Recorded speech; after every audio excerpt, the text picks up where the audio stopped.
channel. Apa kabar nih teman-teman? Semoga semuanya dalam keadaan sehat-sehat ya, dan semoga segala usaha dan rezekinya dilancarkan, amin. Sesuai dengan judul video kali ini masih tentang rekalibrasi, lanjutan video yang kemarin ya, video sebelumnya. Jadi masih banyak yang bertanya-tanya baik secara langsung dengan akunnya ataupun di grup yang aku baca-baca ya. Masih banyak yang bingung, apa benar sih ke Malaysia itu sudah bisa atau hanya isi-isu saja.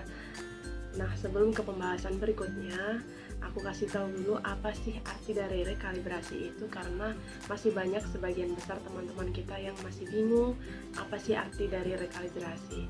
Rekalibrasi adalah program yang dibuat oleh pemerintah Malaysia untuk warga negara asing yang berada di Malaysia ini secara tidak sah, dengan memberikan kepada mereka kesempatan untuk kembali ke negara asal ataupun bekerja kembali secara sah di Malaysia ini. Untuk teman-teman yang mau merayakan Christmas ataupun New Year di ujung tahun dan awal tahun nanti, kalian sudah bisa memohon dari sekarang ya teman-teman. Walaupun kalian mungkin tidak ada dokumen sama sekali, sudah bertahun-tahun di Malaysia ini, tidak perlu khawatir karena teman-teman tidak perlu membayar kompon yang begitu besar ya.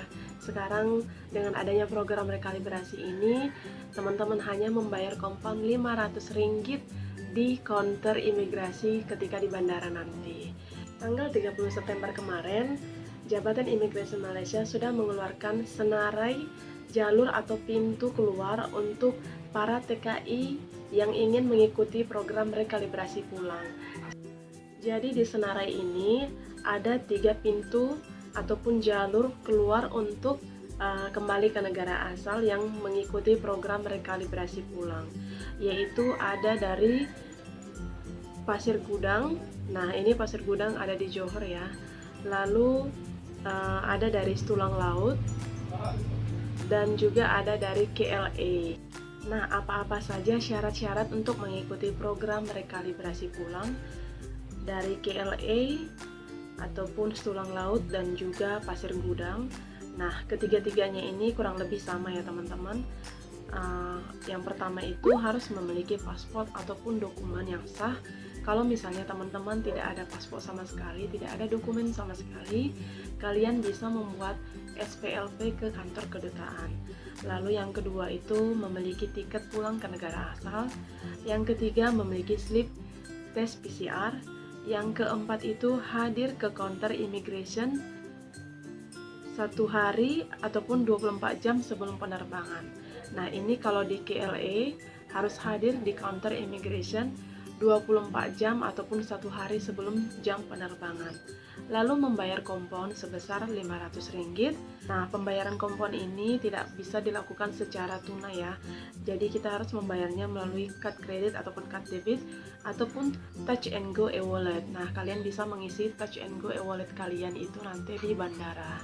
Lalu kalau pulang dari Pasir Gudang dan juga Tulang Laut itu sama aja ya teman-teman. Hanya saja perlu diingat kalau di kantor immigration Tulang Laut dan juga Pasir Gudang itu beroperasinya itu dari pukul 8 pagi hingga pukul 5 petang. Jadi kalian harus hadir dengan jam itu yang sudah ditentukan ya. Kalau di KLA itu selalu beroperasi 24 jam. Nah, itu saja perbedaannya. Berapakah kos yang perlu dibayar bagi program rekalibrasi pulang? Jadi di sini ada 3 kategori kesalahan. Yang pertama itu adalah tinggal lebih masa. Nah, kalian hanya membayar RM500 untuk kompon. Yang kedua, tiada pas yang sah. Ini juga RM500 kompon. Dan yang ketiga adalah salah guna pas. Ini hanya RM300 kompon. Dan bagi teman-teman yang bekerja di Malaysia ini secara sah, yang mau balik cuti sudah boleh ya teman-teman. Tapi perlu diingat, hanya ada 2 bandara sahaja yang diperbolehkan masuk dari Malaysia ke Indonesia, yaitu bandara yang ada di Jakarta dan juga di Bali. Untuk yang mau mengikuti program rekalibrasi pulang, kalian tidak perlu membuat permohonan melalui Jabatan Imigrasi Malaysia ataupun STO. Kalian bisa langsung pergi ke airport kalau kalian sudah mempunyai dokumen seperti paspor Bagi teman-teman yang mau datang ke Malaysia secara resmi, perlu ditegaskan sekali lagi sebagai pertimbangan kalau ketika kalian nanti mau masuk ke Malaysia, kalian harus mempersiapkan untuk biaya karantina itu sekitar Rp3.900 sampai dengan Rp6.000. Cukup sekian untuk video kali ini. Semoga video ini bermanfaat. Kalau kalian suka video ini, jangan lupa like, comment, share, and subscribe supaya aku lebih bersemangat lagi bikin video-video berikutnya. Dadah!